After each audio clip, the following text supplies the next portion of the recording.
Hi guys, I recently got to go and see the World of Tim Burton exhibition in London. It's being held at the Design Museum and they've just announced that they're extending it until the 26th of May. So it starts off with a timeline of his career, and then the first room is all about his early work. The aesthetic really reminds me of the set design from Edward Scissorhands, with the pastel houses, and at the back you can see a recreation of Tim Burton's desk with all his art stuff and models.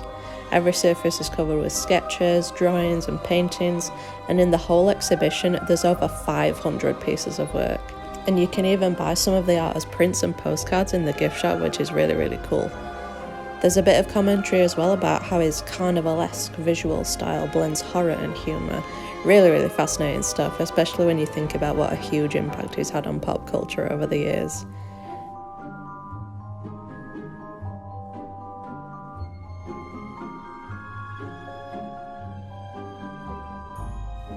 This room is dedicated to his films. Here's Vincent, the short he made in 1982. The stop motion films are all grouped together first, and you can see storyboards, character designs, concept art, as well as some of the actual puppets they used. Onto The Nightmare Before Christmas, released in 1993. The story is based on a poem he wrote in 1982, but he ended up only producing the film. It was actually directed by Henry Selick. And just speaking as an animator myself, the way the puppets have held up over time is a real testament to all the fabricators who worked on them. These were made almost 35 years ago, and they still look just as gorgeous today. The craftsmanship is just incredible. They used replacement animation for the facial expressions and mouth movements, and apparently Jack had around 400 different heads, which is insane. You can see a few of them on display. Imagine 400 of these staring at you. Oh, somewhere deep inside of these bones You can also read part of the original poem here. It's like a proper glimpse into his mind. And His Corpse Bride, released in 2005 and co-directed by Tim Burton and Mike Johnson, who previously worked on The Nightmare Before Christmas as an animator. I still think of this as a newer film, so it's weird to realise that it's already 20 years old. Next up is Frankenweenie, with some of the set pieces here as well as the characters. The puppets were made by McKinnon and Saunders, and instead of using replacement animation for facial movements, Frankenweenie and Corpse Bride used mechanisms inside the heads. So the animator turned a tiny key in the holes in the ears and the scalp. Then when the gears moved, so did the silicone skin over the top. Again, the craftsmanship here is absolutely stunning. Now we're on to the live-action films. Edward Scissorhands was released in 1990 and was inspired by Tim Burton's own experience of growing up feeling isolated in suburbia. Which is pretty sad, but we did get a beautiful film out of it. This exhibition is a cosplayer's dream, by the way. I mean, just look at that detail. The Scissorhands were made by Stan Winston, fun fact, who also designed the Penguin's prosthetics in The Batman Returns.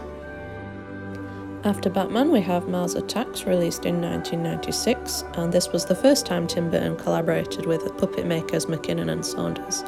The Martians were originally going to be stop motion, but the studio changed it to CGI to save money. Ugh. You can still see the models here though. Then there's Charlie and the Chocolate Factory, released in 2005. Another fun fact, did you know his second choice to play Willy Wonka was Dwayne Johnson? I just cannot imagine that. Bit about Sweeney Todd here and Sleepy Hollow. It does kind of annoy me that they're not arranged in date order, by the way, so sorry if it annoys you as well. This is the dress that Christina Ricci wore in Sleepy Hollow, and you can also see the dress Mia Wasikowska wore as well in the 2010 version of Alice in Wonderland, which actually won Colleen Atwood a well-deserved Oscar for Best Costume Design. On to the newer stuff now. Here's Dumbo, released in 2019, then the Beetlejuice films. Beetlejuice was only the second time Tim Burton worked with Danny Elfman, who has now written music for 17 Tim Burton films, and pretty much composed the soundtrack to my childhood. And then this room finishes off with a section about the TV show Wednesday. You can see her school uniform and the iconic dress she does the dance in, designed again by the amazing Colleen Atwood. She's done the costumes for 14 Tim Burton projects now. Here's a random clip of me trying to look cool and mysterious. I love the way they've designed the whole environment of the exhibition, by the way. Just look at this cool hallway. You can tell they really put a lot of thought and effort into it. And it pays off. I mean, you feel like you're literally inside the world of Tim Burton. Like, it's not just a gallery, it's an experience in itself. I really enjoyed it anyway. Just thinking about the impact all these films have had on my life is incredible. So it's amazing to see all the character designs and the props and costumes they used. I think I spent around 2 hours looking at everything in the end. You could absolutely stay for longer though, there's so much to take in. It's definitely worth the trip if you're a Tim Burton fan, so make sure you get yourself down to the Design Museum if you get a chance to go to London. My parents told me before I could walk or talk that I loved monsters, and I was never afraid of them, always related to them. And I think as everybody, depending upon their upbringing, gravitates to something, I gravitated towards monsters because I felt connected to them somehow.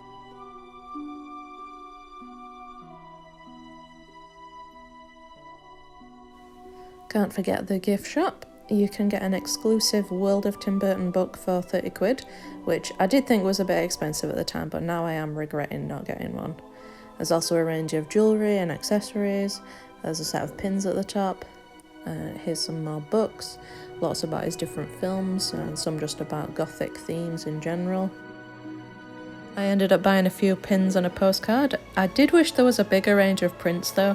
I fell in love with some of the artworks in the first room, so I was disappointed I couldn't buy the ones I really wanted. I did like this scarf too as well. Before I saw it was 120 quid. Thanks for watching anyway. I hope you've enjoyed listening to me ramble on. See you next time. I think that fantasy and reality oftentimes is very gray, and what's normal versus not normal is always very gray, and you can be in reality and take a step into fantasy and not know it sometimes. That line is always very blurred to me.